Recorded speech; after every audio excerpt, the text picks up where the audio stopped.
They said I wasted my potential, that I threw everything away, that I was the disappointment they didn't know how to explain to others. Not out loud, of course. My family was too polished for that. But I heard it anyway, in their silences, in the way their eyes softened with pity at every gathering, in the long pauses after someone asked, "So, what is Jessica up to these days?"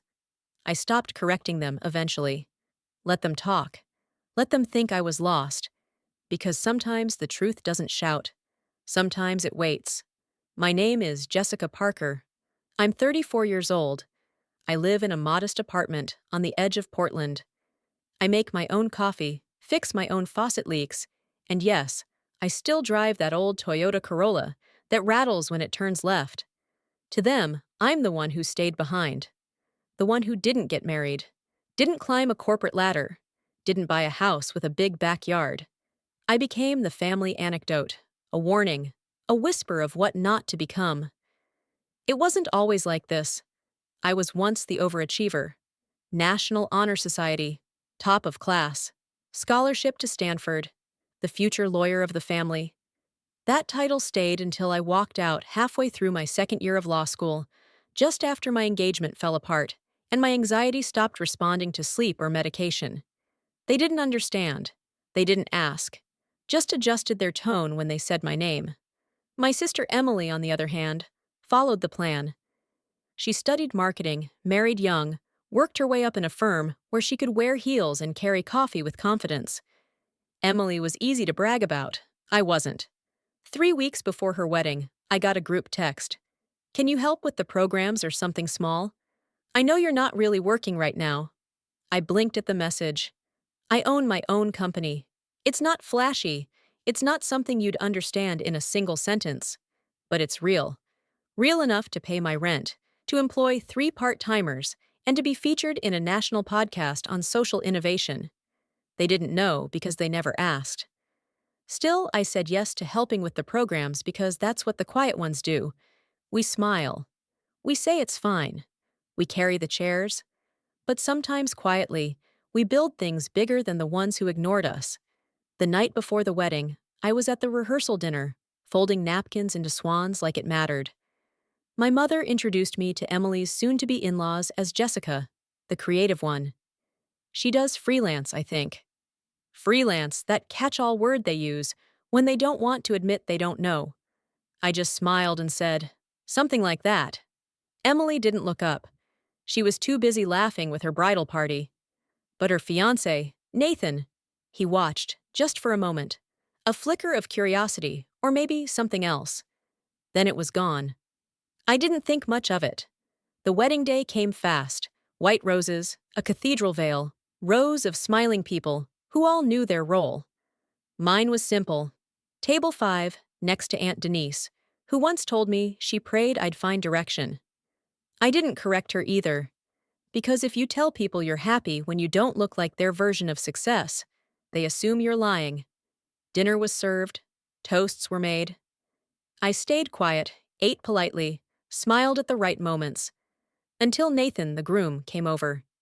He leaned in, glass of champagne in hand, and said softly, "Wait, are you the Jessica Parker I think you are?"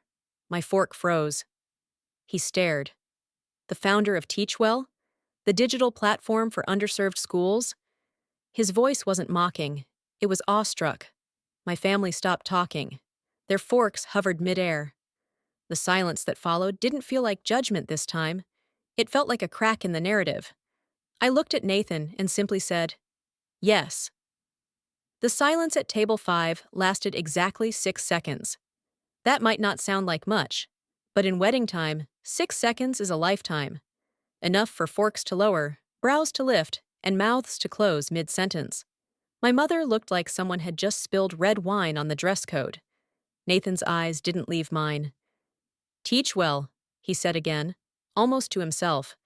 "I read about it in Fast Company. It's the platform helping rural schools get real-time access to curriculum updates, right?" I nodded, feeling 100 eyes I'd tried so hard to avoid, finally seeing me. "Yes, that's mine." Aunt Denise blinked. You built a company?" I wanted to say, "No, I grew it." Quietly, while you were talking about Emily's Pinterest board and worrying about me finding a husband. But instead, I just smiled and said, "For the past 5 years, yeah?" Nathan looked stunned. "That's incredible. You were on that education tech panel last year, weren't you? I watched it. Your story about the school in Utah with no Wi-Fi nearly made me cry. The table didn't know what to do with itself." My mother recovered first. She gave a brittle laugh and said, "Well, we always knew Jessica was creative. That word again, creative. The family code for not normal, not stable, not one of us." But that night, it didn't sting the same. Nathan pulled out a chair, sat next to me, and launched into questions. How did I build the back end? How did I secure the grants? Who designed the accessibility dashboard? For the first time in years, I talked about my work at a family event. Not in whispers, not as a joke, but like it mattered. Because it did. And as I talked, I saw my sister watching from across the room. She wasn't smiling. Emily had always been the star. She got the praise, the parties, the spotlight. I got the expectations. Until I walked away from law school and took the spotlight down with me. They hated that. Not because I failed, but because I failed loudly, publicly, and then disappeared. They didn't know what I had built in the quiet. Teachwell started as a Google Doc. I was tutoring underfunded high schools part-time and realized every teacher I worked with said the same thing. We're too disconnected. We don't have what the bigger schools have. So I built it. A tool that allowed districts to upload, share, and revise lesson plans with each other, saving time and closing resource gaps. I learned to code again, took night courses, sold my furniture for my first server space. I lived off instant noodles and grant rejections. But I kept going, because every time a teacher in a rural district said this changed how I teach, it lit something in me that no family approval ever could. 3 years in, a nonprofit took notice. Then a grant came through. Then another. Then a podcast feature. Now, Teachwell has over 40,000 users, mostly in schools no one at that wedding had ever heard of, but schools that mattered. They never asked about any of it.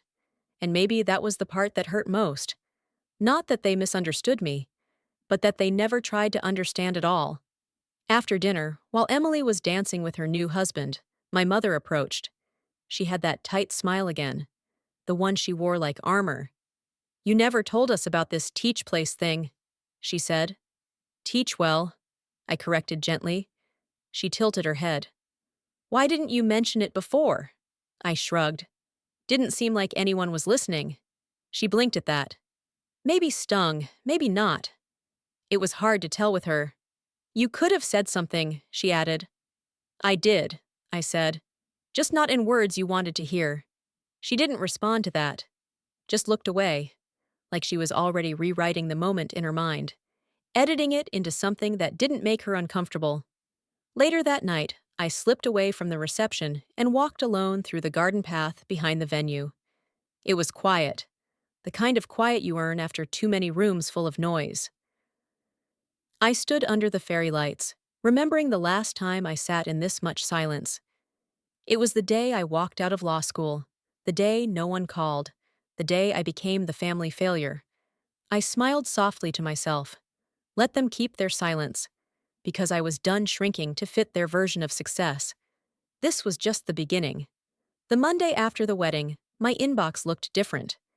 There was the usual stack of school district requests and one too many urgent login not working subject lines.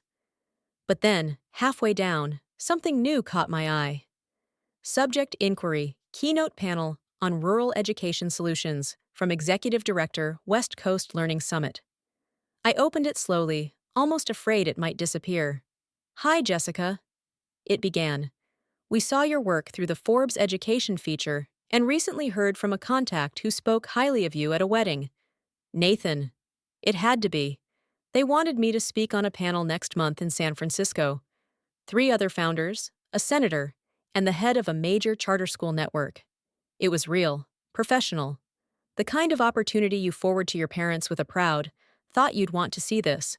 But I didn't forward it. I stared at it for a long time, then closed the laptop. Because even now, part of me wondered if it would matter to them. That afternoon, I went to the corner cafe where I always worked when the walls of my apartment felt too tight. As I stirred my coffee, I noticed two new friend requests on LinkedIn, both from guests at the wedding. One had written, "I had no idea that was your work. What you've built is incredible. I'd love to connect." The word connect felt strange. For years, I had been invisible. Background noise at family events, reduced to polite nods and small talk. Now suddenly, there was attention, interest, even admiration, but not from the people I used to want it from. My phone buzzed. A message from Emily. "Emily, you free for lunch this week? Just us." I read it twice. My sister and I hadn't had a real conversation in over a year. We'd exchanged pleasantries at holidays, posed for family photos, but we hadn't actually talked since before she got engaged. I replied, "Wednesday at noon. The Garden Cafe on 5th? Emily. "Perfect. Looking forward to it." The heart at the end made me pause. Emily didn't do hearts. At least not for me. When Wednesday came, she was already at the table when I arrived. Sunglasses perched on her head. Iced latte, half drunk, perfectly composed. She smiled when she saw me, but it felt off, like she was rehearsing a part. "Hey," she said, standing to hug me. "You look great." "Thanks," I said, sitting. "So do you." We ordered, made small talk about the weather and wedding gifts, until finally she leaned in. "I didn't know about your company," she said. Like, I really didn't know. I nodded. I figured. She hesitated.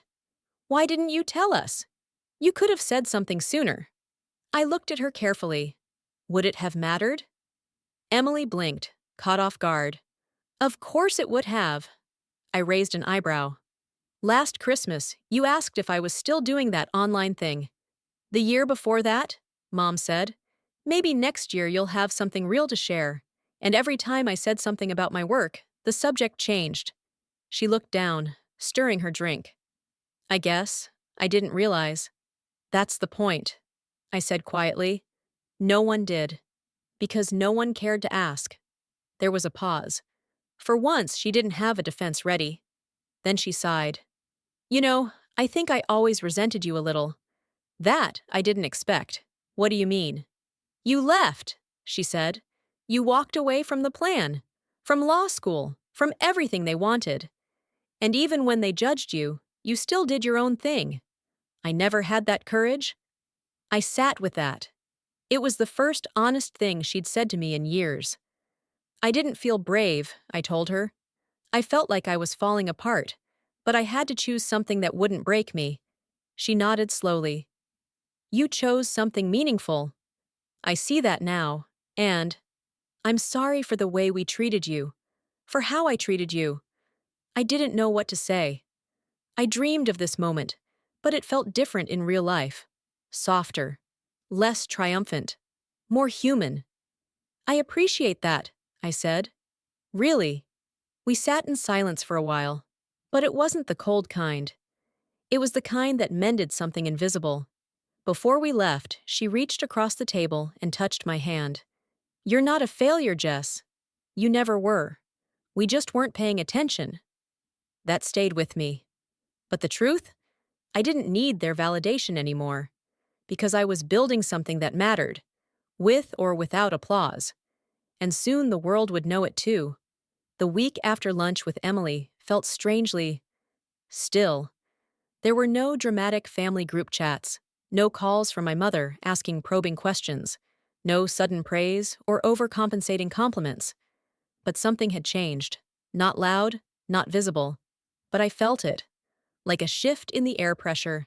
Like the pause between thunder and rain. I started getting tagged in posts I didn't expect.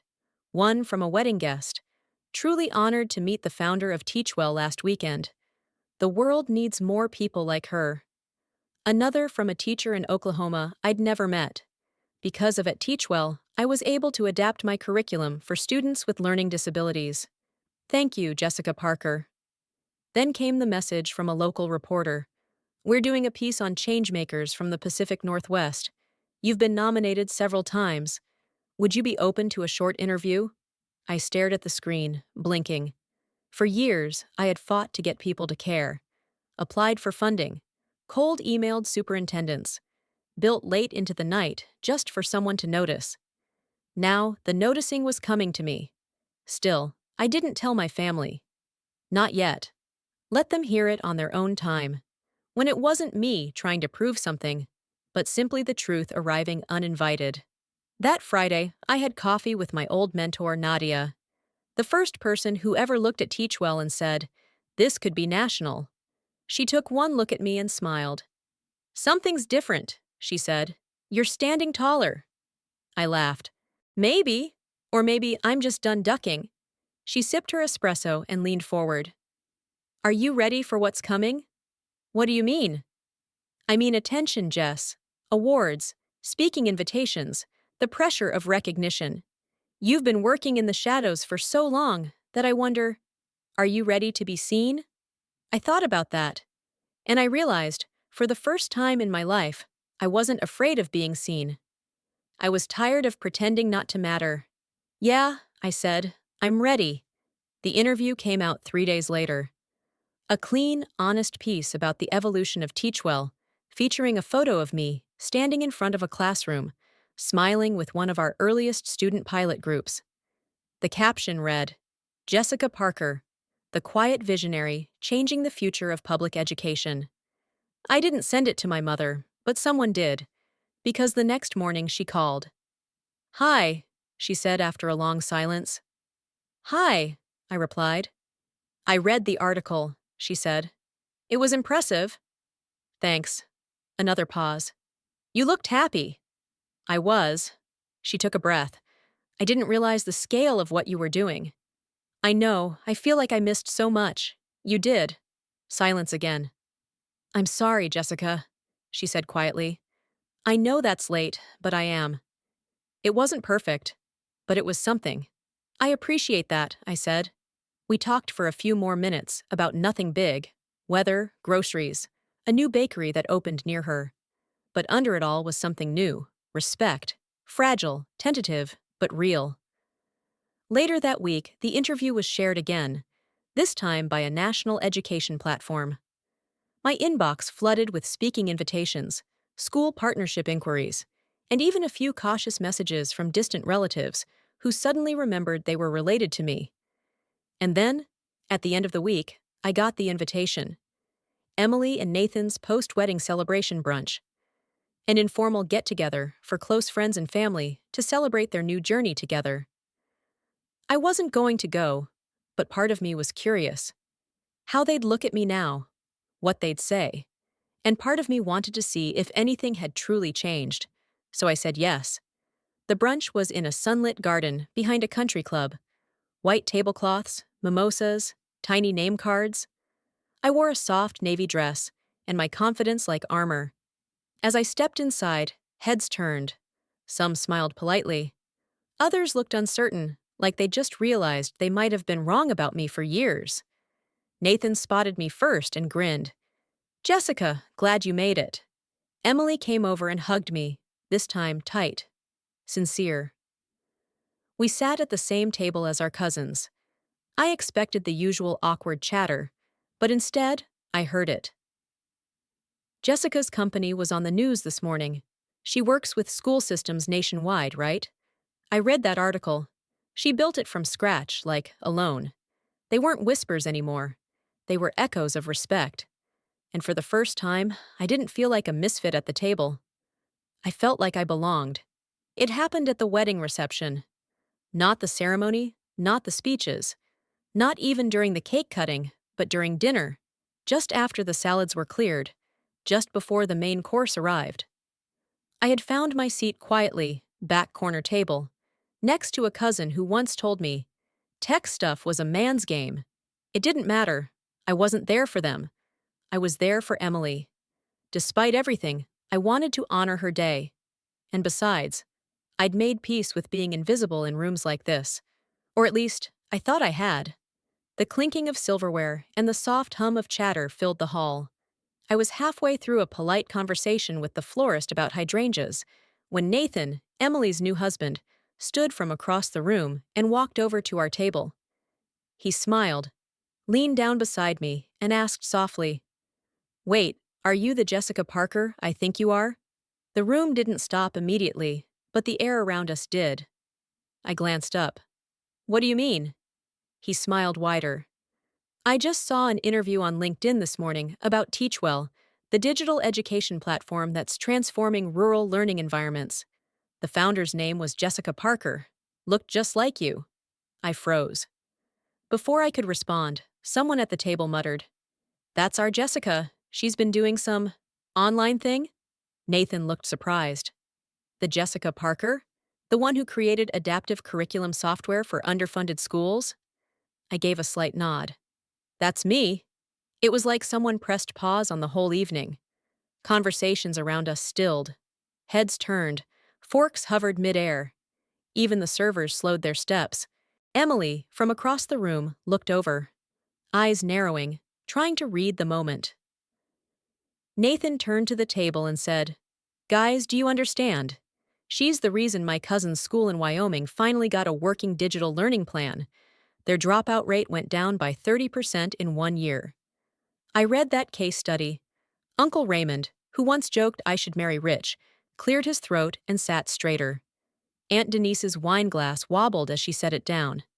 Nathan looked at me, eyes wide. "You built this from scratch?" "I had help eventually," I said, voice calm. "But yeah, I started it alone, in my apartment, 5 years ago." He shook his head, impressed. "You're amazing." I felt the heat of eyes on my skin. It used to make me shrink. Now it made me stand a little taller. Emily approached slowly, face unreadable. "Jess," she said softly, "you never told me the full extent of it." "I tried," I said, "but no one ever listened long enough to hear it." She winced. "I'm sorry." Before I could reply, Nathan raised his glass. "To Jessica Parker, the woman whose work is quietly changing lives across the country.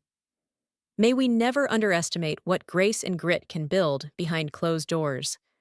The room clapped, not politely, not awkwardly, genuinely. And for the first time in my life, I didn't feel like the backup story. I felt like the headline. After the applause faded and the dinner resumed, my mother walked over. She didn't say much at first, just looked at me, eyes soft in a way I hadn't seen since I was a little girl. Then she said, "I watched your panel last night, the one from San Francisco." I cried. I blinked.